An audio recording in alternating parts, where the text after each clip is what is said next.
করেছেন এবং অপসংস্কৃতিকের বিরুদ্ধে যারাই অংশগ্রহণ করবে, যারাই আসবে, যারাই ডাক দিবে, আমরা সব সময় ঐক্যমতের ভিত্তিতে এই এলাকা থেকে অপসংস্কৃতিক এই বিষয়গুলো দূর করার পক্ষে থাকবেন না বিপক্ষে থাকবেন?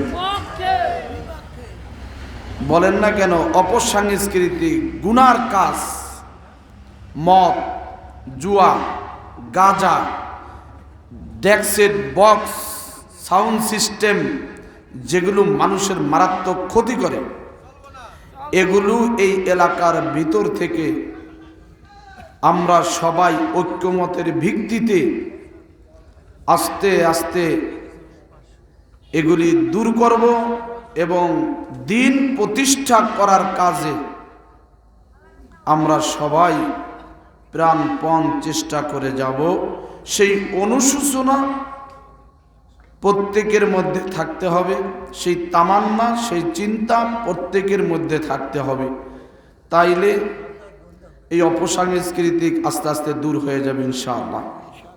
ভাইরা, আমি এখন শুরু করি, অল্প সময়ের মধ্যে শেষ হয়ে যাবে, আপনারা কোনো টেনশন করেন না ইনশাআল্লাহ। চেয়ারটা একটু আগান লাগবে মনে হয়।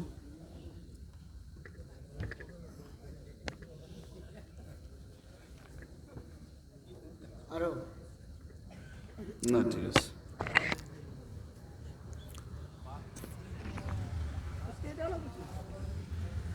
নামায় দেওয়া লাগবে, কারণ দেখছেন সিস্টেমটা কি হয়েছে। আমার চেহারা ডাইকে রয়েছে না, একটু নামায় দাও, নামাও, একটু নামাও, বাস, ঠিক আছে। আলহামদুলিল্লাহ, সাউন্ড ঠিক করো। আলহামদুলিল্লাহি নাহমাদুহু ওয়া নাস্তাঈনুহু ওয়া নাস্তাগফিরুহু ওয়া নু'মিনু বিহি ওয়া নাতাওয়াক্কালু আলাইহি ওয়া নাউযু বিল্লাহি মিন শুরুরি আনফুসিনা ومن سيئات أعمالنا من يهده الله فلا مضل له ومن يضلله فلا هادي له ونشهد أن لا إله إلا الله وحده لا شريك له ونشهد أن سيدنا وسندنا وحبيبنا وطبيبنا ومولانا محمدا عبده ورسوله الذي أرسله بالحق بشيرا ونذيرا وداعيا إلى الله بإذنه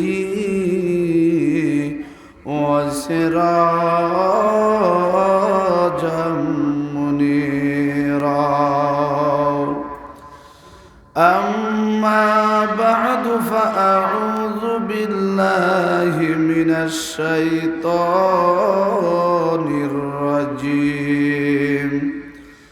بسم الله الرحمن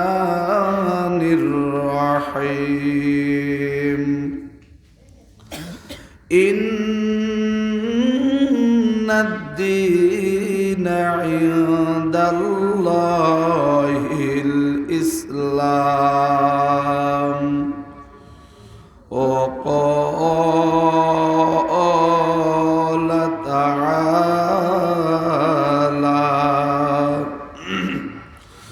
يا أيها الذين آمنوا اتقوا الله حق تقاته ولا تموتن إلا وأنتم مسلمون وقال رسول الله صلى الله عليه وسلم المرء مع من أحب إن الله وملائكته يصلون على النبي يا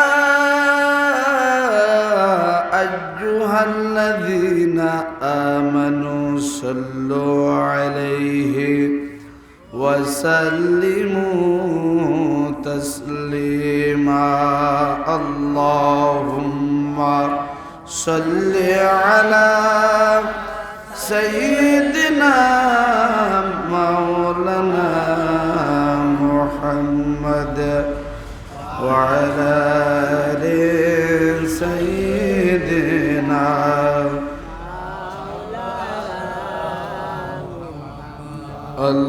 اللهم صل على مولانا محمد وعلى آل سيدنا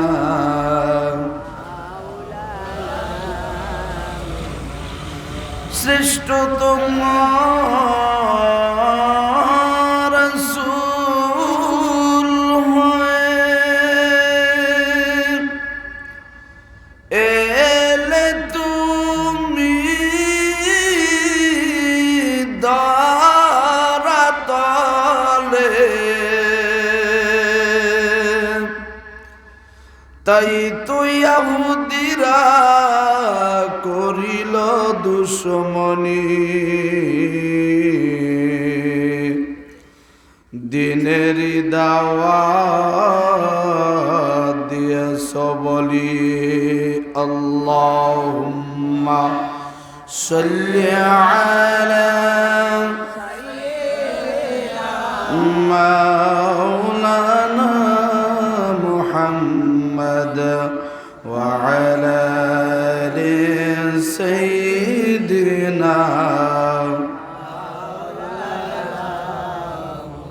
لا إله إلا الله لا إله إلا الله لا إله إلا الله لا إله إلا الله لا إله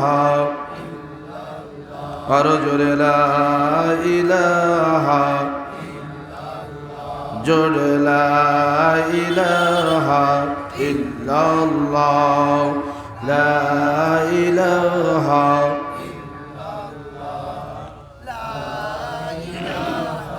إلا الله لا إله إلا الله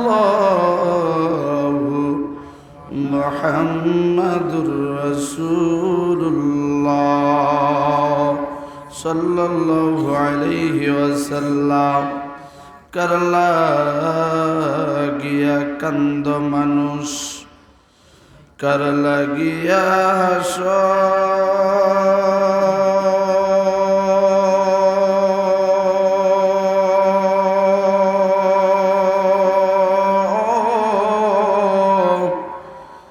যে তোমারে করল সৃজন তাকেই ভুলে আছো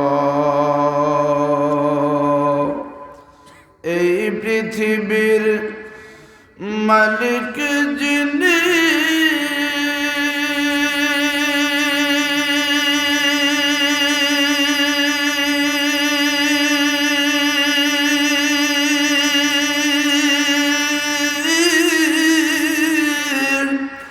জপতড়ে নিশি দিন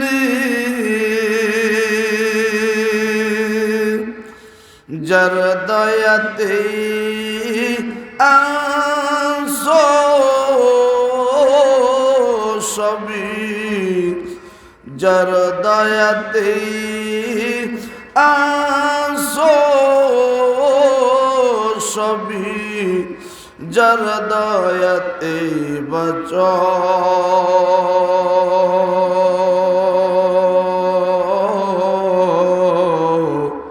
কর লাগিয়া কান্দ মানুষ,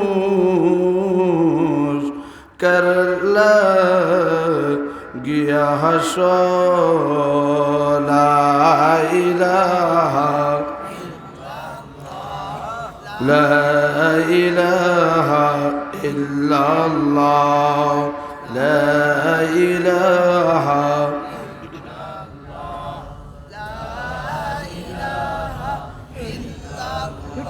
জোর লা ইলাহা ইল্লাল্লাহ, লা ইলাহা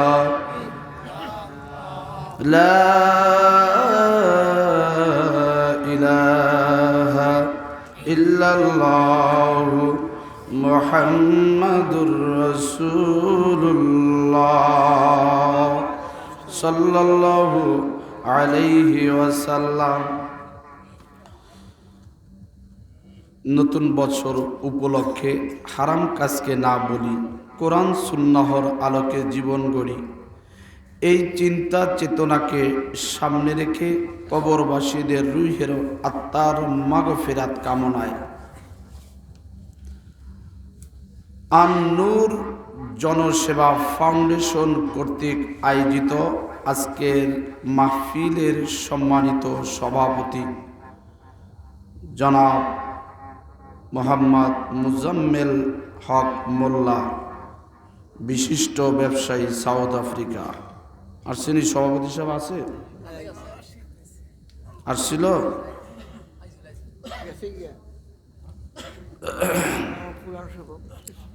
অনেক ইমাম সাহেব এর নাম এখানে আছে।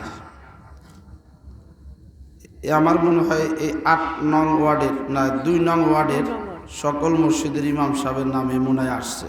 আলহামদুলিল্লাহ। ইমামরা যদি এক হয়ে একটা কাজ করে, কাজ সহজে আগায় যায়। আর ইমামদের মধ্যে যদি ভাগাভাগি থাকে তাইলে সমস্যা হয়ে যায়।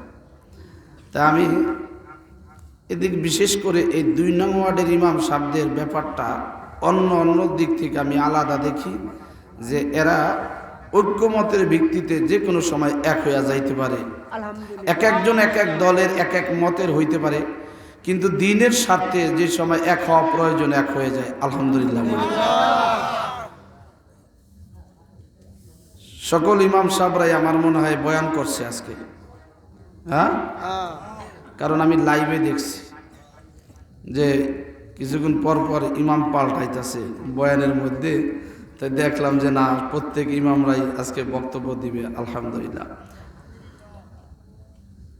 বিশেষ বক্তা হিসাবে বয়ান করছেন সুললিত কণ্ঠ হাফেজ মাওলানা মনিরুজ্জামান শরিয়তপুরী, তারপরে হাফেজ মাওলানা মিজানুর রহমান, হাফেজ মাওলানা মোহাম্মদ ইয়াসিন শেখ, এবং আমাদের হোগলা মাদ্রাসার নতুন মুহতামিম সাহেব বয়ান করছেন।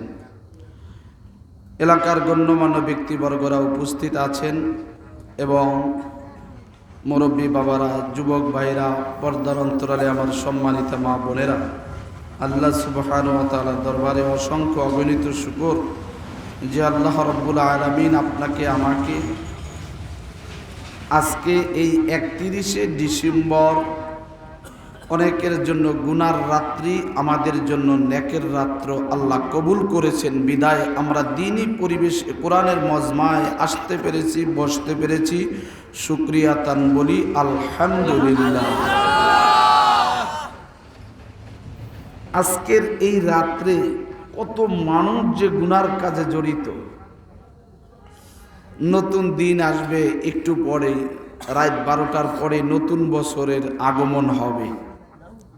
2024 সাল শেষ হবে, 2025-এ আগমন করবে। আরে মুসলমান তো নতুন মাস গ্রহণ করবে ইবাদতের মাধ্যমে, নতুন বছর গ্রহণ করবে ইবাদতের মাধ্যমে। মুসলমানদেরকে গ্রহণ করে কি করে আর বিদায় করে কি করে দেখছেন অবস্থা। গান বাজায়া, ডেকসেট বাজায়া, বক্স বাজায়া, নাইসা ফালাইয়া বিদায় করে, আতশবাজি ফুটাইয়া বিভিন্ন মানে মানে বিভিন্ন ধরনের লাইটিং মানে কিভাবে জানি কি জ্বলা ওঠে উপরমিন সারে আর বলে হ্যাপি নিউ ইয়ার। এগুলো তো মুসলিমদের কালচার নয়, এগুলো হলো খ্রিস্টানদের, ইহুদিদের। এই ইহুদি খ্রিস্টানদের কালচার মুসলমান পালন করে, কিন্তু মুসলমানদের কৃষ্টি কালচার কিন্তু অন্য অন্য ধর্মের লোকেরা কোনোদিনও পালন করে। আমরা দুইটা ঈদ করি, ইহুদি খ্রিস্টানরা দুইটা ঈদ করে না, ঈদের আনন্দ তারা করে না, আমাদের সঙ্গে ভাগাভাগি করতে আসে না। আর আমরা অনেক সময় তাদের পূজায়, তাদের গির্জায়, তাদের বিভিন্ন কিছুতে মুসলমান অংশগ্রহণ করে কিনা কোন। এমন অবস্থা মুসলমানরা না গেলে ওকে পূজাই জমে না, মুসলমানরা যায় জমাই দিয়ে আসে। আর ওদেরকে কোরবানির সময় একটু দাওয়াত দিয়ে আসেনি, আপনার ঈদের জামাতে হাজির হয়নি, কিন্তু আপনারা তো তাদেরটা যায় উপরে পড়েন। আল্লাহ বলেন ইয়া আইয়ুহাল্লাযীনা আমানুত্তাকুল্লাহ হাক্কা তুকাতিহি ওয়া লা তামুতুন্না ইল্লা ওয়া আনতুম মুসলিমুন। হে ঈমানদাররা, তোমরা আমি মাওলাকে ভয় করো। কেমন ভয় করবা? যেমন ভয় করার দরকার তেমন করবা। আজকে যদি এসপি সাহেব, ওসি সাহেব আমাকে থানা থেকে ফোন দেয়, ফোন দেওয়ার সাথে সাথে আমরা যাওয়ার জন্য পাগল পারা হয়ে যায়। এসপি সাহেব ডাকছি, ওসি সাহেব ডাকছি, তাড়াতাড়ি যাইতে হবে, তাড়াতাড়ি লও। গাড়িওয়ালা যদি ঘুমায় থাকে, রাত 12টায় যদি ওসি সাহেব বলে এই মুহূর্তে আপনার থানায় আসতে হবে, না আসলে খবর আছে, বলেন যাবে কি না? রাত 12টা বাজে, যাওয়া বন্ধ করে দিবনি? ওসি স্যার রে, না এখন আসা যাইব না, আমি ঘুমাইছি, আমার ঘুমে ডিস্টার্ব করা যাইব না। আপনি এই মুহূর্তে কেন ফোন দিলেন? এখন আমার ঘুমে তো 12টা বাজায় দিলেন, আমার ঘুমের মধ্যে আপনি ডিস্টার্ব করে দিলেন, কাজটা আপনি ঠিক করেন নাই, আমার ঘুমটারে ব্যাঘাত ঘটায় দিলেন। কারো বলার সাহস আসেনি? এই সাহস আছে? আরে মিয়া, সেই ওসির ওসি আমার আল্লাহ, তিনি আমাকে দৈনিক 5 বেলা ডাক দেন। আমরা এত বড় গাদ্দার মুসলমান, আমরা গাদ্দারি কইরা ঘুমায়া থাকি, না ঘুমে ডিস্টার্ব করা যাবে না। আসসালাতু খায়রুম মিনান নাওম, ঘুম থেকে নামাজ উত্তম। এ আমার গোলাম, হে আমার বান্দা, তাড়াতাড়ি আয়, মসজিদে আয়, আমার কুদরতি পায় সেজদা দে। এ আল্লাহর বান্দারা বলেন, আমি কয়দিন ঘুম থেকে উঠা আল্লাহর প্রেমে পড়ে আল্লাহর ডাকে সারা দিয়া কয়জনে মসজিদে হাজির হয়? তাইলে আল্লাহরে ডরাইলো না ওসি সাহেবরে বেশি ডরাইলো? জোরে কোন না কামিয়া? তাইলে আমাদের মুসলমানরা কয় নাম্বার কাতারে আছে? আল্লাহ বলেন ওয়ালা তামুতুন্না ইল্লা ওয়া আনতুম মুসলিমুন। খবরদার, খবরদার, কবরে আইসো না, আইসো না, খাঁটি মুমিন মুসলমান না হইয়া অন্ধকার কবরে আসিও না। খাঁটি মুসলমানের কাজ হলো, খাঁটি মুসলমানের কাজ হলো যেই সময় আজান হয়ে যাবে তার দৌড় থাকবে মসজিদের দিকে। সাবাস বাইনরা লাকড়ি কোপাইতেছেন এইভাবে কুড়াল দিয়ে, হঠাৎ করে আজানের শব্দ কানে চলে আসে, আর কুড়ালটা সামনে আনে নাই, সামনে আনে নাই, পিছন দিয়া ফালাইয়া দিছে। এই জন্য ফালাইছে পিছন দিয়া, যে আল্লাহু আকবার বইলা ফালাইছে, আল্লাহু আকবার বইলা ফালাইছে। আল্লাহর আগে আমার কুড়াল আসতে পারে না। এই ছিল তাদের কৃষ্টি কালচার, এই ছিল তাদের কাজ, এই ছিল তাদের আমল। আর আমাদের অবস্থা কি? কয়ারে এখন অনেক কাজ বাকি আছে, পরে মসজিদে যাই, আজান হয়েছে কেবল, জামাতের এখনো দেরি আছে, মসজিদে জামাতে দাঁড়ায় গেছে, কয়েক কেবল একামাত সেনা দিছে, একটু পরে যায়। ইমাম সাহেব বড় কিরাত পরে, একটু পরে যায়। ইমাম সাহেবের আর কয়েক রাকাত জামাত পাইলেই হয়। এমন অবস্থা, অলসতামি করতে করতে করতে করতে এক পর্যায়ে জামাত ছুটে যায়। এ মুসলমান ভাইরা আমার, তাইলে তুমি দুনিয়ার এসপি ডিসি 3 বাহিনীর প্রধান যদি ফোন দেয়, তোমার তো হুঁশই থাকবো না। কথা ঠিক না বেঠিক? কাঁপতে কাঁপতে তুমি বেহুশ হয়ে পড়ে যাইবা। আর আমার আল্লাহ 3 বাহিনীর প্রধান কেন? আল্লাহ সকলের প্রধান, আল্লাহর উপর দিয়ে আর কেউ নাই। আল্লাহ এক, আল্লাহ সকল ক্ষমতার মালিক। তাইলে ওই আল্লাহ যদি ডাক দেয়, একজন মুসলমান ওই আল্লাহর ডাকে সাড়া না দিয়ে থাকতে পারে না। কথা ঠিক না বেঠিক? এ মুসলমান ভাইরা আমার, আজকে যে যুবকদের উদ্যোগে, যুবকদের আয়োজনে, আন-নূর জনসেবা ফাউন্ডেশনের উদ্যোগে আজকে মাহফিল। আন-নূর জনসেবা মানে কি? সমাজের মধ্যে জনকল্যাণমূলক কাজ তারা করবে, এই তারা প্রতিজ্ঞাবদ্ধ হইয়া আন-নূর ফাউন্ডেশন, জনসেবা ফাউন্ডেশন নামে একটা ফাউন্ডেশন করছে। আর এই ফাউন্ডেশনের প্রথম জনতার জন্য একটা উপহার দিছে। উপহারটা হইল আজকের এই দিন মজমা। ঠিক কিনা? ঠিক বলেন। এর জন্যই আন-নূর জনসেবা ফাউন্ডেশনের দরকার আছে না নাই? এ মুসলমান ভাইরা আমার, আন-নূর জনসেবা ফাউন্ডেশন এটা রাজনৈতিক মুক্ত, একেবারে নির্দলীয় থাকবে, কোনো পক্ষ বিপক্ষ থাকবে না। এইটা এই এলাকার সবার অধিকার। এ বাবা, জনসেবা মানে কি? জনকল্যাণমূলক কাজ করবে। এক গরিব অসহায় খাইতে পারে না, তারে খাবার দিবে। বস্ত্র নাই, তাকে বস্ত্রের ব্যবস্থা করে দিবে। মারা গেছে, কাফনের কাপড় দেওয়ার শক্তি নাই, কাফনের কাপড় কিনে দিবে। অসুস্থ, ডাক্তার দেখান না, টাকা নাই, তাকে ডাক্তার দেখাইবে। এ মুসলমান ভাইরা আমার, এই যে কিছুদিন আগে সিলেটে বিশাল পানির বন্যা বয়ে গিয়েছিল, এখানে আমার জানা মতে তারা এই আন-নূর জনসেবা ফাউন্ডেশন থেকে ৮৬,০০০ টাকা ওখানে দিয়েছে। আলহামদুলিল্লাহ বলেন না কেন? আমরা কে কতটুকু শরীক হইতে পেরেছি, এই ব্যাপারে আমরা কে কতটুকু আগায়া থাকতে পেরেছি। আমি যদি একজনের দুঃখে দুঃখী না হই, একজনের বিপদে পড়লে আমি যদি আগায়া না যাই, আমিও একদিন বিপদে পড়তে পারি, আমার বিপদে কেউ আসবে না। এই জন্য মুসলমান ভাইরা আমার, এই আন-নূর জনসেবা ফাউন্ডেশন, আমি তাদেরকে বলবো, এই এলাকার ভিতরে 1 নম্বর তোমাদের কাজ হলো, এই এলাকার ভিতরে আগে দেখবা এই এলাকার ভিতরে কে বড় বিপদে আছি, কে সমস্যার মধ্যে আছি, এইগুলা তোমরা আগে দেখবা। কারণ অনেক ঘর আছে আপনারা জানেন না, টাকার অভাবে বাচ্চা মাদ্রাসা মসজিদে ভর্তি করাইতে পারে না, স্কুলে ভর্তি করাইতে পারে না। তারা বলছে তাদেরকে প্রয়োজন হলে এই আন-নূর জনসেবা ফাউন্ডেশনের পক্ষ থেকে তাদের খরচ দিয়ে লেখাপড়ার ব্যবস্থা করবে। খারাপ করছে না ভালো করছে? জোরে কন্যাকে খারাপ না ভালো? এটা তাই এই ভালো উদ্যোগে আমরা কি আসিনি? সবাই থাকবো নি? এটা সবাই আমরা সাপোর্ট করব।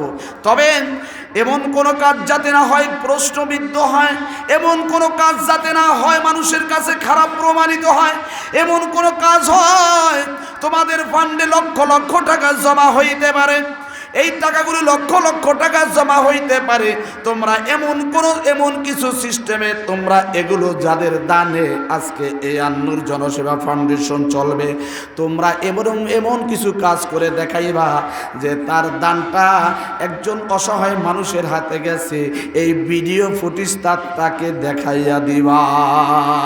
তাইলে দেখবা তোমার উপরে অন্যরকম একটা বিশ্বাস চলে আসবে। ঠিক না বেঠিক? কারণ অনেক এই ফেসবুকের মাধ্যমে আমি দেখছি অনেক অনেকজন লোক, অনেকগুলো ইউটিউবার, অনেকগুলো মানুষ দেখছি আমি এইভাবে কাজ করতেছে জনকল্যাণমূলক, এককভাবেও অনেকে এই কাজ করে। আমি দেখলাম যে ভাই এমুক লোকটা এই অসুস্থ, ডাক্তার দেখাইতে 7 লক্ষ টাকা খরচ হবে। এ প্রবাসী ভাই আমার আইডিতে আপনারা অনেকে আছেন, কেউ পারবেননি। এই যে 3 বাচ্চার বাবাটা অসহায় ঘরের ভিতরে পড়ে আছে, খাবার নাই, টাকার অভাবে ডাক্তার দেখাইতে পারে না, আপনারা কেউ পারবেননি তার কিছু খরচ দিতে। আমি দেখলাম ওই দিনের পরের দিনে আবার সে লাইভে আসছে, লাইভে এসে বলতেছে আমি গতকালকে যে লাইভ দিয়েছিলাম অসুস্থ ব্যক্তির পক্ষে 7 লক্ষ টাকা চলে আসছে তার জন্য। এই ভিডিও ফুটেজটাই লাইভটা আবার সে দেখছে, ওই টাকাটা সম্পূর্ণ তার হাতে পৌঁছে দিছে, ভিডিওর মধ্যে সব দেখায়া দিছে। তিনি দেখার পরে বলছেন এর বিপদে আপদে সব সময় যেখানে যা লাগে আপনি বলবেন, আমি দিতে বাধ্য থাকব। আল্লাহু আকবার বলেন। এজন্য এই জনসেবামূলক কাজ কিন্তু সমাজের মধ্যে থেকে যদি না থাকে, অসহায় একজন মানুষের পাশে যদি কেউ না দাঁড়াইতে পারে, আর তাইলে আন-নূর জনসেবা ফাউন্ডেশন বিপদে পড়ে গেছেন, আন-নূর জনসেবা ফাউন্ডেশনের কাছে আসবেন। বিপদে পড়ছেন, অভাবে পড়ছেন, আন-নূর জনসেবা ফাউন্ডেশনের কাছে আসবেন। ভাই আমি বিপদে পড়ে গেছি, এই বিপদে আইসা যদি বলেন আপনার কি বিপদ, এটা তারা দেখবে। আর্থিক হোক, সামাজিক হোক, পারিবারিক হোক, যে কোনো সমস্যা তারা সমাধান দিতে বাধ্য থাকবে। কারণ এখানে লেখছে জনসেবা, অর্থাৎ জনগণের সেবা। ঠিক না বে ঠিক? এর জন্য এই আন-নূর জনসেবা ফাউন্ডেশনের দরকার আছে না নাই? আমি জানি অনেকেই বলবেন যে এটা আবার একটা কোনো ব্যবসা পায়া লইছিনি, কারণ যেখানেই ভালো কাজ সমালোচনা ওই জায়গায় থাকবে। এ বাবার আমার, মুসলমান ভাইরারে আমার, আজকে আমি এটার পক্ষে কথা বলে গেলাম। যদি আপনারা কোনো দিন এটার ভিতরে কোনো দুর্নীতি পেয়ে যাবেন, ওই দিন আবার আমাকে জানাইবেন, আমি ওই দিন আবার এটার বিরুদ্ধে কথা বলতে বাধ্য হব। কারণ শোনেন, হাফিজুর রহমান সিদ্দিকী কুয়াকাটার হুজুর একটা ফাউন্ডেশনের পক্ষে কথা বলছিল, পরে ওইটার বিষয় দুর্নীতি ধরা খাইছে। সব দোষ কার উপরে যায় পড়ছে? হাফিজুর রহমান সিদ্দিকীর উপরে যায় সব দোষ ত্যাগ করাইছে। এমন যেন না হয় ইনশাআল্লাহ। যুবকদেরকে যেন আল্লাহ তাআলা এই জনকল্যাণমূলক কাজ আল্লাহ তাআলা যেন করায় নেন, সকলে বলেন আমিন। এ মুসলমান ভাইরা রে আমার, আজকে বড় একটা কাজ করছে, বড় একটা কাজ, যে গান বাজনা হইতো তা বন্ধ করছে, আলহামদুলিল্লাহ করে। আজকে হাজার হাজার গুনাহ হইতো যুবকদের, এই এলাকার যুবকেরা এমিয়াজ যেখানে গান আছে ওখানে গাজাও আছে। ঠিক না বে ঠিক? যেখানে দেখবেন ড্যান্স আছে, নাচ আছে, গান আছে, ওখানে গাজাও আছে। এই যুবকরা আজকে এই অপকর্ম থেকে ফিরে আসে। এই আজকে আন-নূর জনসেবা ফাউন্ডেশনের ওয়াজ মাহফিলের কারণে সকল যুবকগুলো আজকে এখানে বসছে। আমি বেশিরভাগ ম্যাক্সিমামে দেখি এলাকার মুরব্বীরা কেউ নাই, সবাই যুবক। আলহামদুলিল্লাহ বলেন। এলাকার মুরব্বীরা এখানে অনেকেই নাই। এলাকার মুরব্বীরা, আমার কথা এলাকার মুরব্বীদের না থাকলেও চলবে, যুবকরা যদি থাকে তাইলেই চলবে। কারণ যুবকরা যদি দ্বীনের পক্ষে এসে যায়, যুবকরা যদি দ্বীনের পক্ষে এসে যায়, দ্বীনের সাপোর্ট এসে যায়, ইনশাআল্লাহ দ্বীন এই আন-নূর জনসেবা ফাউন্ডেশন থেকে দ্বীন চমকায়া যাবে ইনশাআল্লাহ। আল্লাহ যেন কবুল করে, বলেন আমিন। আজকের এই 31শে ডিসেম্বর হ্যাপি নিউ ইয়ার, নতুন বছর আগমন করবে। এই রাত্রে গুনার কাজকে বন্ধ করে দিয়ে, ডেক্সের গান বাজনা বন্ধ করে দিয়ে আজকে যুবকরা যে আয়োজন করেছে আপনাদের জন্য, বলেন তো ভালো করছে না খারাপ করছে? এই তোমরা যদি ইনশাল্লাহ এরকম সঠিকভাবে থাকো, আগামী বছরে এ থেকে ভালো আয়োজন হবে। আপনারা কি একমত আছেন? ইনশাল্লাহ ইনশাল্লাহ এ থেকে আরো বড় ধরনের আয়োজন ঠিক এই 31শে ডিসেম্বরে হবে। এই 31শে ডিসেম্বরে এই আয়োজন হবে। এখানে যুবকরা সেই গানের মজমা থেকে ফিরে এসে কোরআনের মজমায় বসে যতগুলো নেকের কাজ করবে, এই নেকের সওয়াব যিনি 1 টাকা দিয়ে সহযোগিতা করছেন আজকের এই আয়োজনকে, নেকের সওয়াব তার কবরে চলে যাবে ইনশাআল্লাহ। কারণ ভালো একটি কাজ করেছে, গান বন্ধ রাখছে। আর গতকালকে আজকে আমার 3টা মাহফিল ছিল, এর মধ্যে একটা মাহফিল বন্ধ হয়ে গেছে। আজকে গান বাজনা করবে, ওয়াজ বন্ধ করে দিয়েছে, নাউজুবিল্লাহ বলে। এই সংবাদটা আমি গতকাল যেখানে মাহফিল ছিল ওই মাহফিলও আমি বলে দিয়েছি যে দেখেন আগামীকালকে আমার 3টা মাহফিল, একটা মাহফিল এই হ্যাপি নিউ ইয়ার এই কারণে বন্ধ হয়ে গেছে। আর আমার সেই হোগলা এলাকার যুবকেরা উদ্যোগ নিয়েছে যে এখানে তারা গানের পরিবর্তে বয়ানের ব্যবস্থা করছে। এই যুবকদের জন্য আপনারা সবাই দোয়া করেন, সবাই দোয়া করছে ইনশাআল্লাহ, সবাই দোয়া করছে।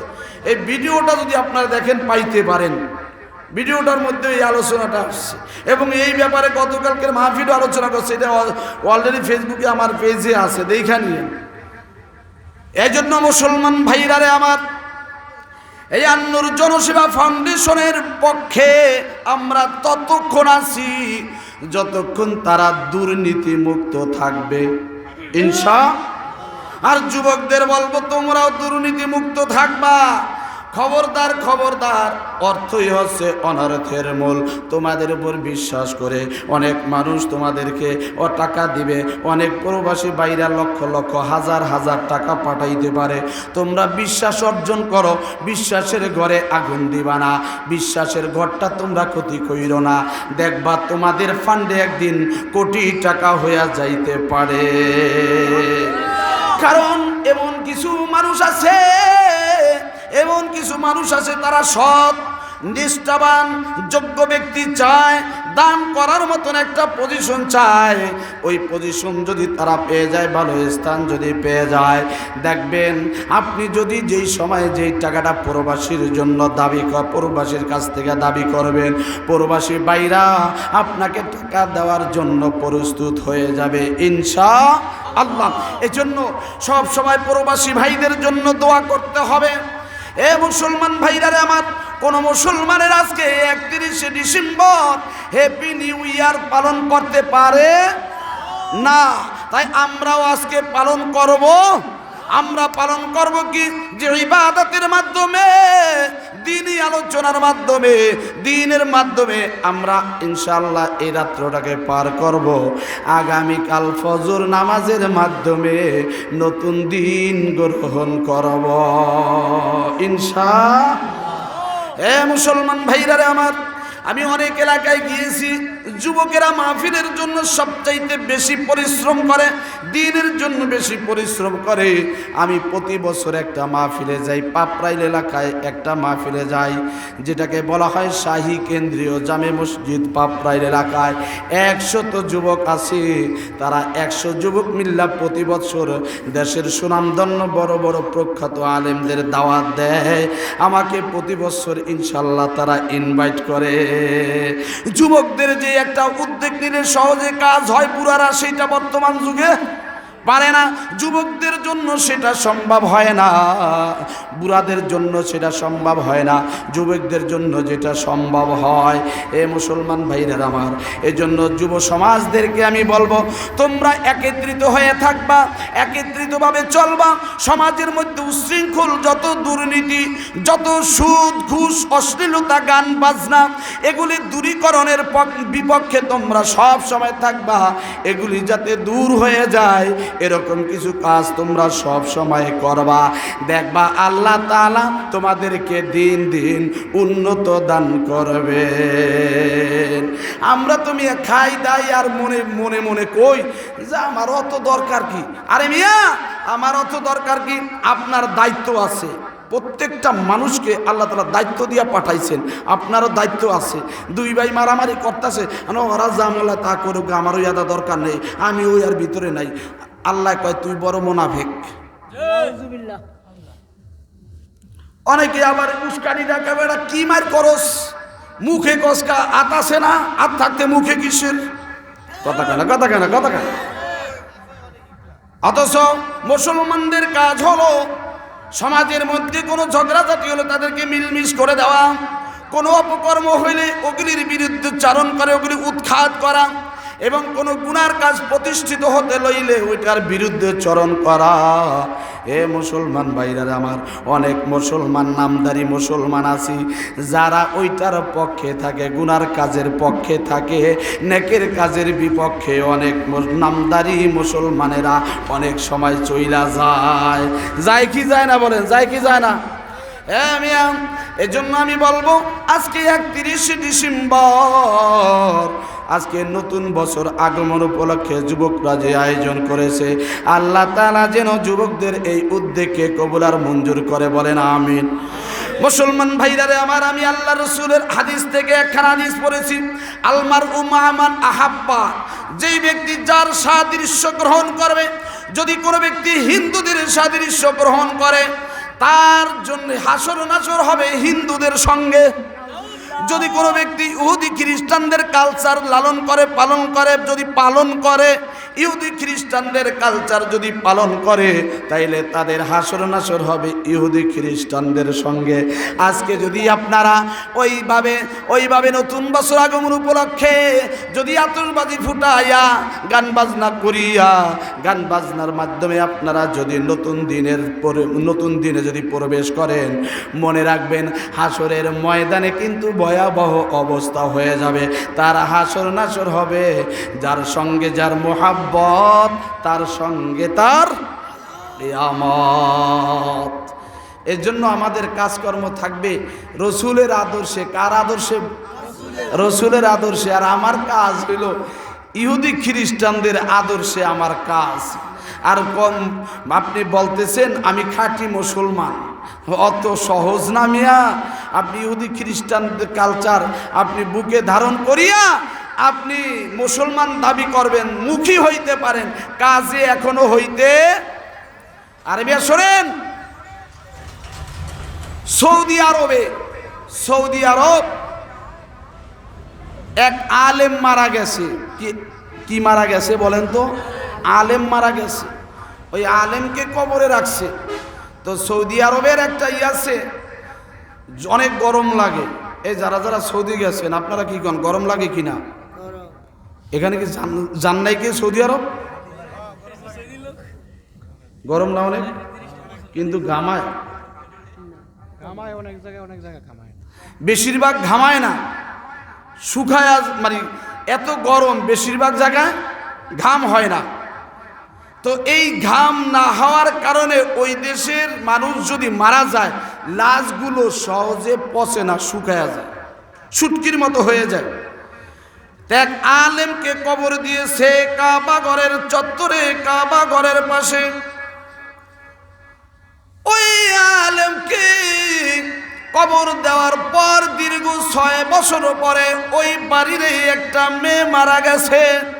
ওই মেয়েটা মারা যাওয়ার পর সবাই সিদ্ধান্ত নিল আমাদের পারিবারিক কবরস্থানে আমরা তাকে কবর দিব। এই মেয়েটাকে আলেমের যেই কবরটা, এই কবরের মধ্যে তাকে কবর দিয়ে রাখবো, যাতে করে আমাদের জায়গা বেশি নষ্ট না হয়। কবর খনন করতে গেছে, কবর খনন করতে যাইয়া দেখে কবরের ভিতরে নতুন একটা লাশ দেখা যায়। মনে হয় যেন 1 ঘন্টা আগে লাশটা কবরের ভিতরে রেখে গেছে। কাফনের কাপড়টার চেহারা সরাইল, চেহারা সরাইয়া দেখে আলেমের লাশ নয়, ওইটা হইল এক ইউরোপিয়ান এক মহিলা। কি মহিলা? জোরে কোন? ইউরোপিয়ান এক মহিলা। সবাই অবাক হয়ে গেল। ঘটনা কি? কবর দিয়েছিলাম 6 বছর আগে এক আলেমকে,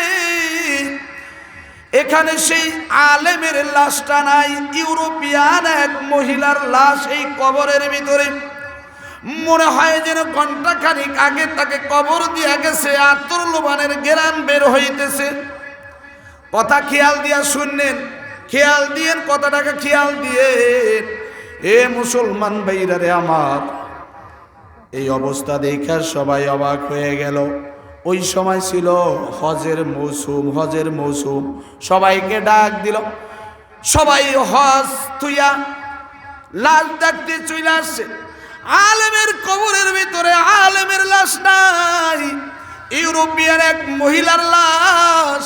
কোথা থেকে আসলো এই লাশ?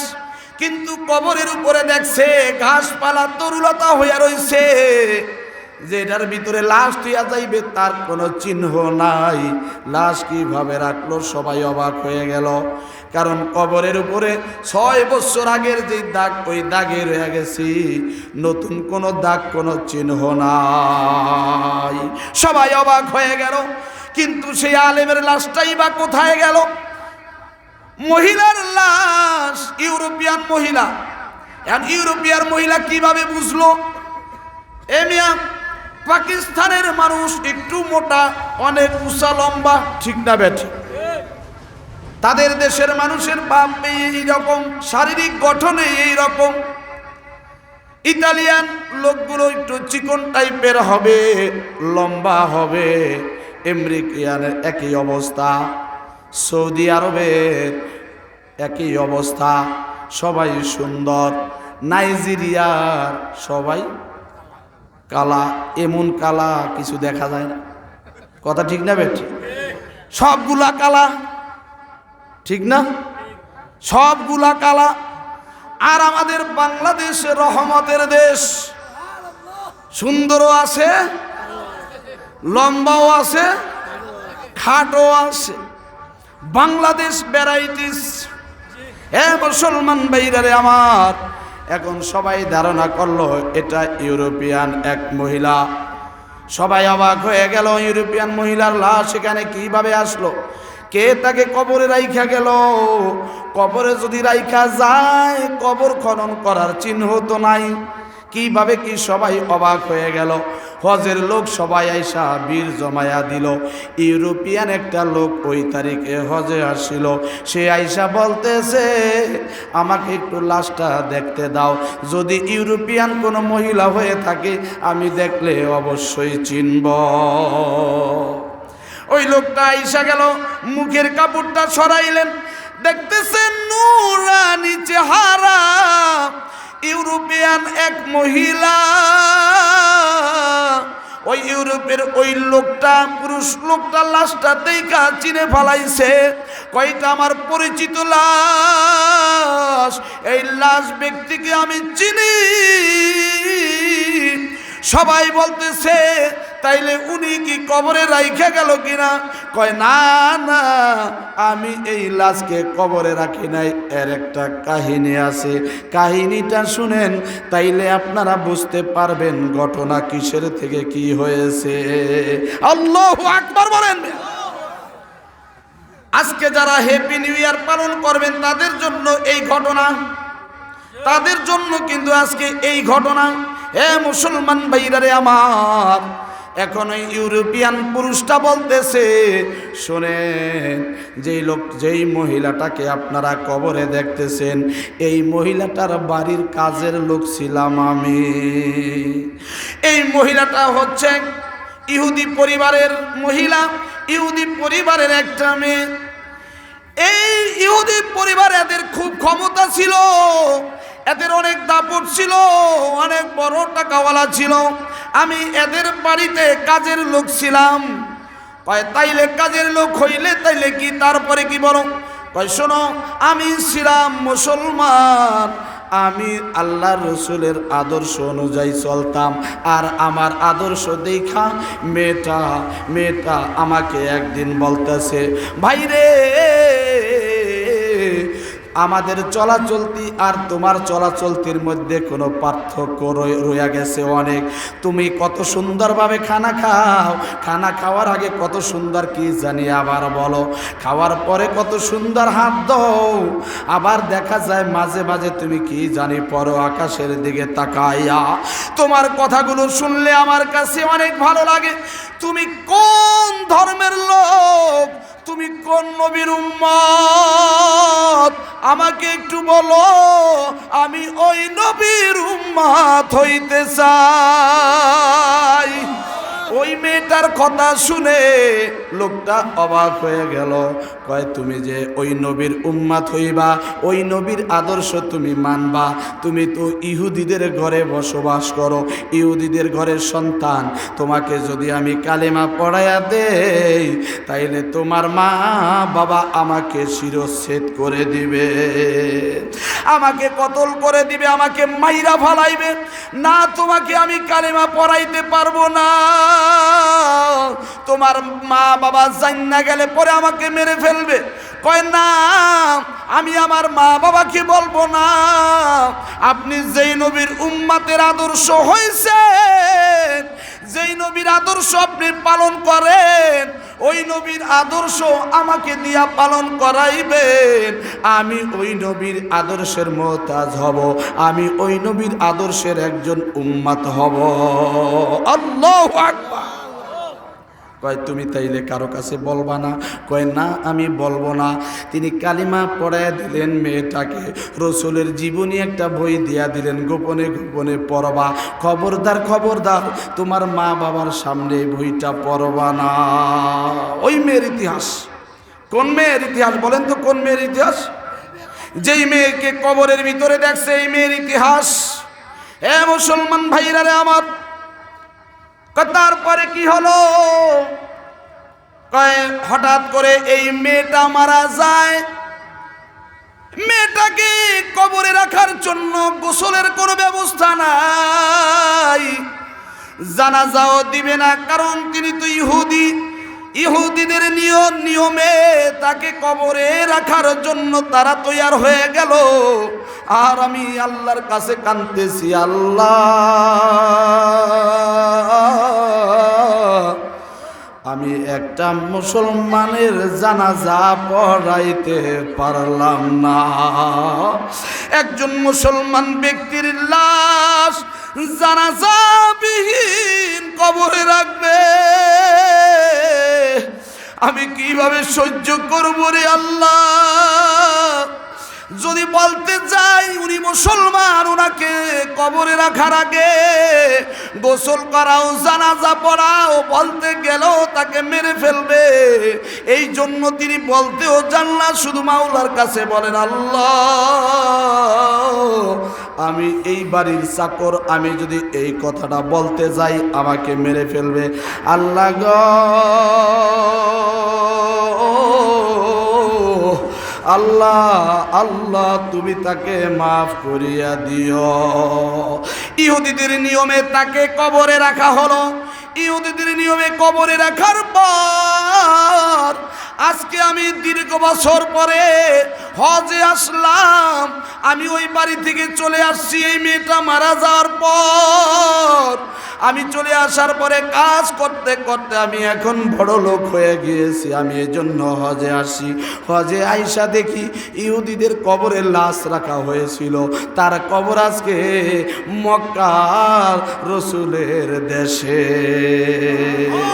যার সঙ্গে যার মোহাব্বত,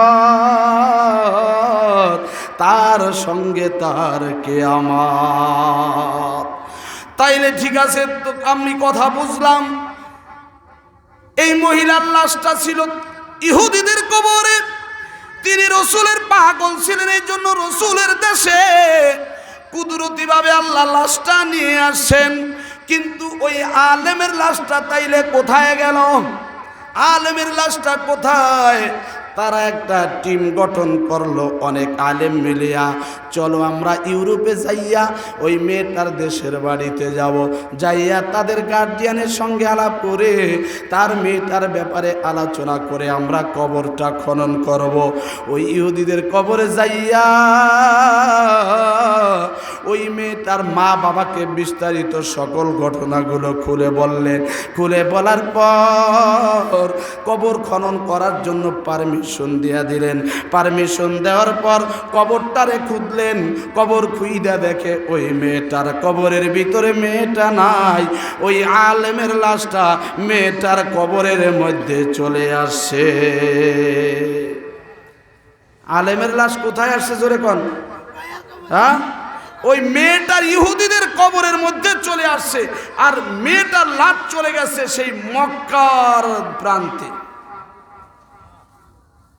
আলেমগণ সবাই অবাক হয়ে গেল, ঘটনা কি? আলেম তো অনেক ভালো ছিল, এরা আমলের মধ্যে কোনো ত্রুটি ছিল না, 5 ওয়াক্ত নামাজ পড়ছে, দিন শিখছে, দিন বুঝছে, তার লাশটা কেন ইহুদিদের কবরে চলে আসলো বুঝতে হবে ব্যাপারটা। তার ফ্যামিলির কাছে যে জিজ্ঞাসা করলো, আপনার স্বামী কি মারা গেছে এত বছর আগে? কয় আপনার স্বামীর আমল কেমন ছিল? কয় ভালো ছিল। কয় কেমন ভালো? কয় সব ঠিক আছিল, সব দিক দিয়া ঠিক আছিল, কিন্তু একটা দিক দিয়া ত্রুটি আছিল। কয় কোন দিক দিয়া ত্রুটি ছিল? কয় একটা দিক। কয় কোন দিক?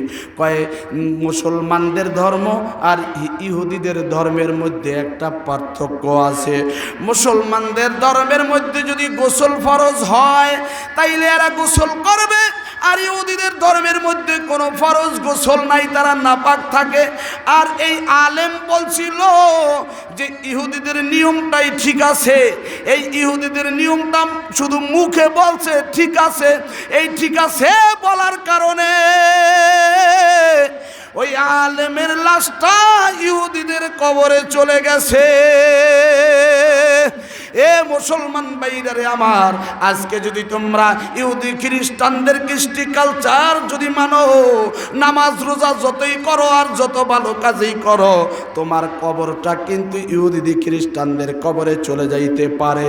তুমি টেরও পাইবা না, হাসরের ময়দানে ইহুদি খ্রিস্টানদের সঙ্গে তোমার হাসর নাসর হবে।